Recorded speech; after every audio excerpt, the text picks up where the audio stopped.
এত মানুষ যে ডাকাডাকি করছে শুনিস নাই? বলে লাঠি খোঁজা শুরু করলাম। শুনছি তো। শুনছস তাহলে কথা বললি না কেন? আপনি না কাল বললেন কথা কম বলতে। গাধি, কথা কম বলতে বলছি, তাই বলে এই না যে কথা বলতে নিষেধ করছি। ছাগলের মতো যে সারাদিন ম্যামে করত সেটা কমাইতে বলছি। ভুল হয়ে গেছে, এখন নেমে আয় বলছি। মারবেন না তো? আমি মুচকি হাসি দিয়ে বললাম, না মারবো না, এবার নেমে আয়। লাঠিটা তাহলে পুকুরে ফেলে দেন, তারপর নামবো। আচ্ছা ফেলে দিলাম, এবার আয়। সাবধানে নাম, একটু সরে দাঁড়ান। কেন? লাভ দিব। তুই কিন্তু সত্যি আজ মার খাবি। মা গো, গেছে রে, পাটা ভেঙে গেছে।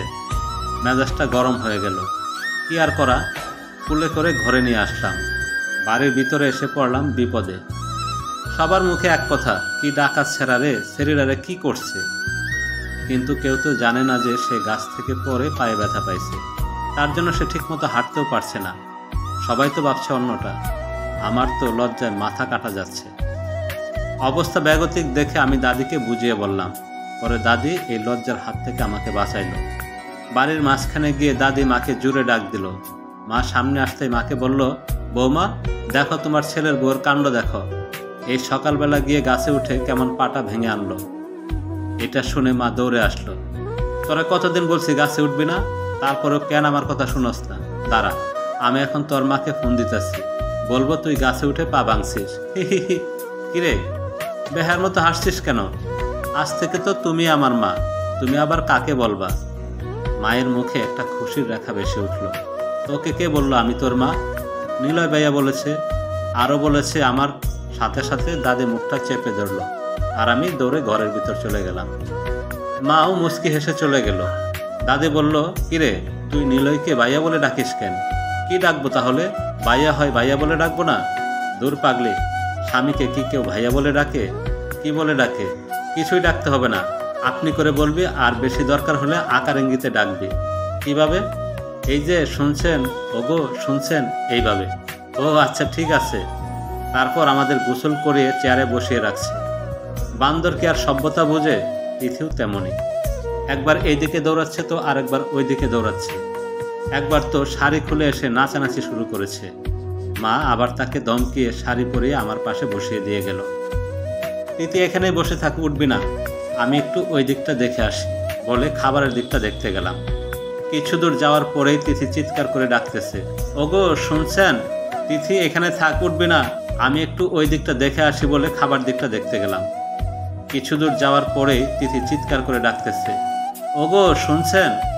মাথাটা দিল গরম করে। পিছনে ফিরতে আবার বলতেছে, ওগো এই দিকে একটু আসেন না। বাড়ির মধ্যে সবাই আমার আর ওর দিকে তাকাচ্ছে আর হাসছে। বলির পাঠার মতো আমি শুধু দাঁড়িয়ে আছি আর দাঁতে দাঁত কামড়াচ্ছি। এছাড়া কিছুই করার নেই, কারণ ওর চিৎকার শুনে বাবাও চলে আসছে। এখন কিছু বলতে গেলেই উল্টা আমারই বিপদ। বাবাও মুচকি হাসছে। কিরে নিলয়, তিথি ডাকছে শুনছিস না? হা করে গাদার মতো দাঁড়িয়ে আছিস কেন? ওইদিকে আয়। হ্যাঁ বল, ডাকছিস কেন? কি হয়েছে?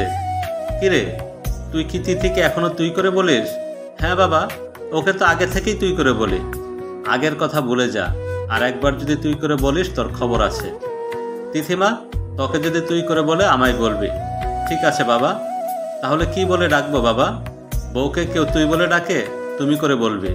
ঠিক আছে বাবা, দরকার হলে আপনি করে বলবো, তাও তুই বলবো না। এখন বলেন ডাকছেন কেন?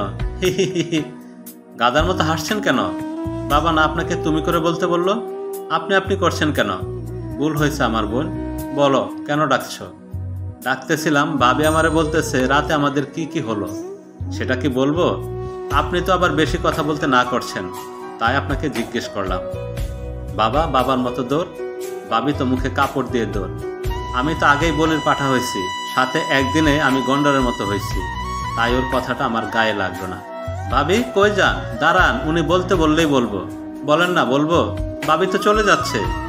একটু দাঁড়া, আমি একটা মাইক নিয়ে আসছি, এরপর মাইক দিয়ে বলবি, এলাকার সবাই শুনবে। আব্বা। কিরে বাবাকে ডাকছিস কেন? বাবা না বললো আপনি আমাকে তুই করে বললে জানাতে? ভুল হয়েছে আমার, আচ্ছা আর বলবেন না।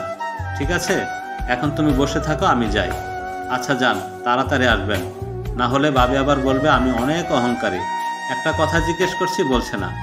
আল্লাহ, কি এমন পাপ করছিলাম যে এই ঝামেলা আমার কপালে জুটালে? কিছু বলছেন? না না, কি বলবো, বলছি তুমি বসো, আমি যাব আর আসবো। ঠিক আছে? কিরে নিলয়, কই যাস? এমন সময় মা এই কথা বলল। মা, উনি মাইক আনতে যাচ্ছে। মাইক? মাইক দিয়ে কি করবে? কাল রাতে উনি আমাকে যা যা বলেছে ওটা নাকি এলাকার সবাইকে শোনাতে হবে, তাই।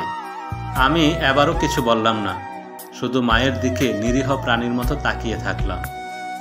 মাও আমার অসহায়তাটা বুঝতে পেরে চোখের ভাষায় বোঝাতে চাচ্ছে, একটু ধৈর্য ধর বাবা। মা তিথিকে নিয়ে দাদির ঘরে চলে গেল। আমি পাথরের মতো দাঁড়িয়েই রইলাম। না পারছি চিৎকার করে কাঁদতে, না পারছি ওকে কিছু বলতে। কি বা বলবো, ও বুঝেই বা কি এমন। মনের দুঃখে চলে গেলাম পুকুর পাড়ে। তারপর সারাদিন কোনোরকম পার করে রাত আসলো। লোকজনও কিছুটা কমেছে। তিথি আর আমাকে ফুফু নিয়ে যাবে, কিন্তু তিথি যাবে না। অনেক জোরাজুরি করেও নিতে পারলো না, বলে যে কাল সকালে যাবে। আমিও একটু হাফ ছেড়ে বাঁচলাম। ইজ্জত যা যাওয়ার তা তো গেছে, তা নিজের বাড়িতে, অন্য বাড়িতে তো আর গেল না। রাতের খাওয়া দাওয়া শেষে আমি ঘুমাতে গেলাম। কিছুক্ষণ পর দাদি আর তিথি আসলো আমার ঘরে।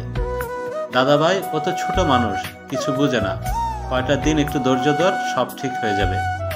তুই কোনো চিন্তা করিস না, আমি ওকে সব শিখিয়ে দেব।